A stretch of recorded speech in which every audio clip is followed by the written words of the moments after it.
ডাকে রে cook cook cook cook cook cook cook মনে বাঁশি বাজে রে cook cook cook cook cook cook cook.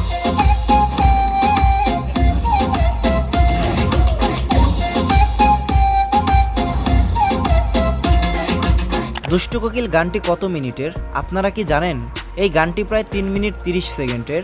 ভাই গানটি শুনতে যেই এনার্জেটিক লাগে, সিনেমা হলে যখন গানটি শুনবেন আপনারও হয়তো নাচতে ইচ্ছে করবে। টুইস্ট তো এইখানে, যখন তুফান মিমি একসাথে নাচে সিনটা যা লাগে না, সিনেমা হলে না গেলে এই ফিলটা পাবেন না। তুফান সিনেমার আরও 2টি গান রয়েছে, সেই গানগুলো নিয়ে ভিডিও আসবে এই চ্যানেলে। তো যদি সেই গানগুলোর রিভিউ দেখতে চান তাহলে এই চ্যানেলটি সাবস্ক্রাইব করে রাখতে পারেন। এখন ফিরে আসি দুষ্টু কোকিল গানের কাছে। দুষ্টু কোকিল গানটি নিয়ে সবারই একটা আগ্রহ রয়েছে এবং ছোট্ট একটি ক্লিপ পেলেই সেই ভিডিওটিই দেখছে দর্শক। রায়হান রাফি যদি এই দুষ্টু কোকিল গানটি রিলিজ করতেন